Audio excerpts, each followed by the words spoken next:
There was a guy at JPL, his name is Kenny Ray, who back calculated the launch date and the events and the dates, the events in the book, based solely from information in the book.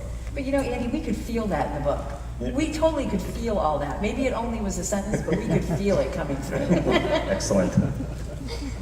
How about any examples from the exchange that you can recall? Yeah, I mean, I think that on Iron Man 2, I know that we were asked the question, so what would Tony Stark be? And I know this is not space-based, but Tony Stark could go to space in this suit if he wanted to. What would he do? What would he build in his basement with his powers, with his abilities? And they spent a lot of time, our science consultants said, well, if you were Tony Stark, you'd probably build a particle accelerator in your basement. That's what you would do.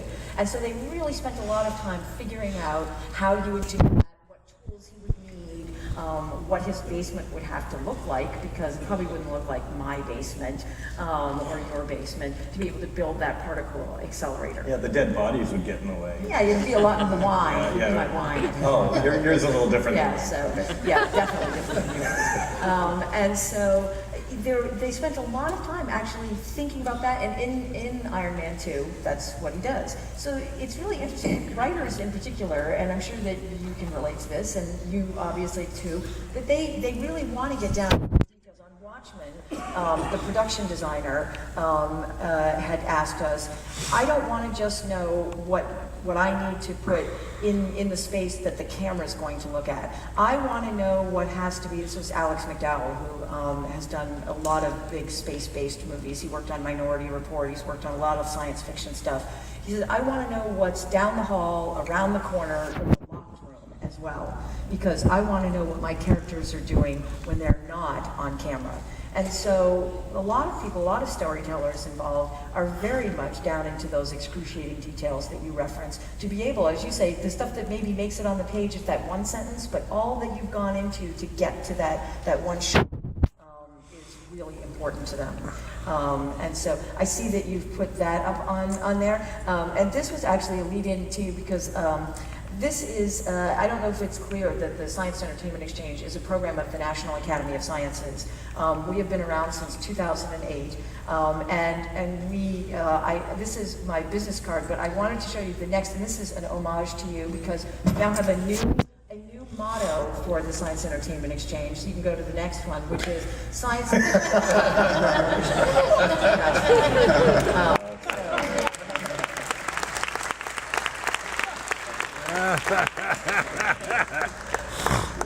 great. I mean, for us, we started off the process of writing the script, clearly trying to bring as much accuracy as possible.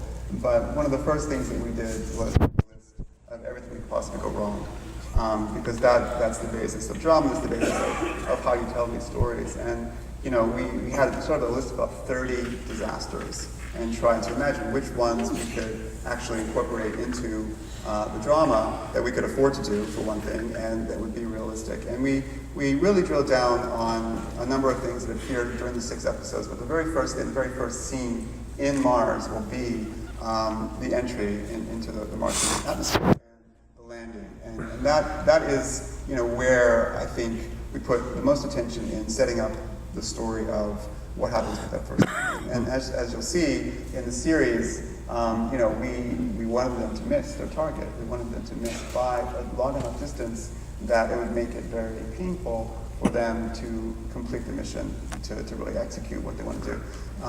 And so we went back and forth about what kind of a distance that would be. In the story, there are materials, there are resources, there's power that's been pre-positioned on Mars in previous missions.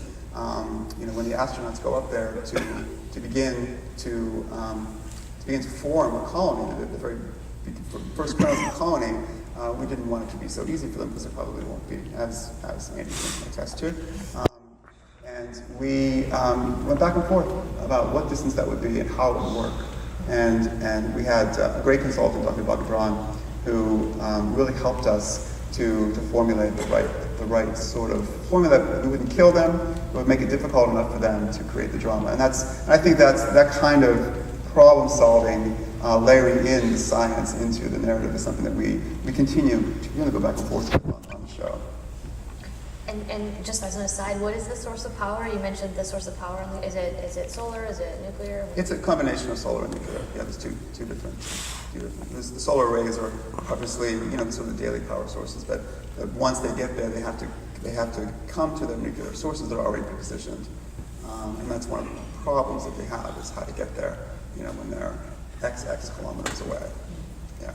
Okay. And Let me start off by paying a compliment to the Science and Entertainment Exchange. The way in which I got into being the technical advisor to the Space Between Us was through the exchange. This was about 2.5 years ago. I got a call, my office at Stanford, a gentleman named Rick Lovard, I think. Exactly, he's the director. Said, yeah, I understand you're the Mars czar. And I said, yeah, that's what people started calling me in 2000 or 2001. And so we chatted for a minute, and he said, well, I represent this National Academy. I'd already served on a bunch of National Academy committees. And we help those producers that want it to get the science right in their movie. And there's a movie being made. The script involves the first child born on Mars. And they have a bunch of questions about what it's like to be on Mars, what it's like to get there, and communicate from there, and so forth.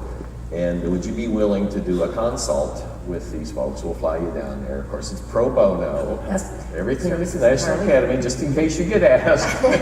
It's free for And free them. to the entertainment folks. Free to the as well. entertainment folks. That's exactly right.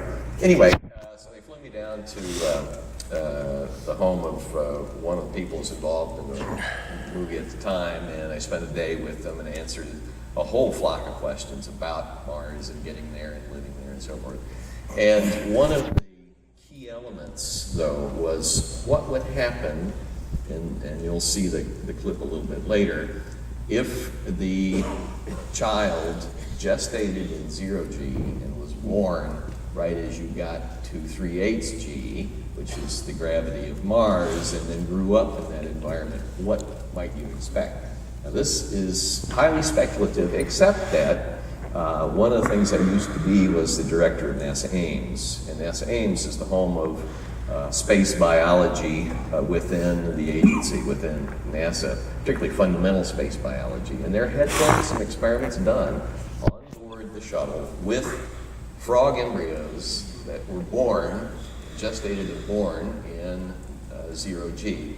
Now, this is not, of course, a one-to-one comparison with a human being, but it showed all kinds of anomalies, and these anomalies play a role in the development of the story. I won't give away the whole plot line here, but a lot of time and effort is spent. I reached out to a colleague of mine, Jim Vanderploe, who's a flight surgeon, teaches the space medicine course Yes. at the University of Texas Medical Branch, and so you'll see in the movie, I don't think it's maybe just hinted at in this clip, some of the things that were done in order to allow this young man to not only grow up on Mars, but to come back to Earth.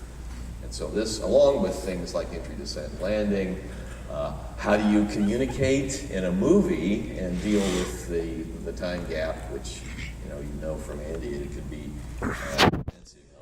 7 minutes to 20 minutes.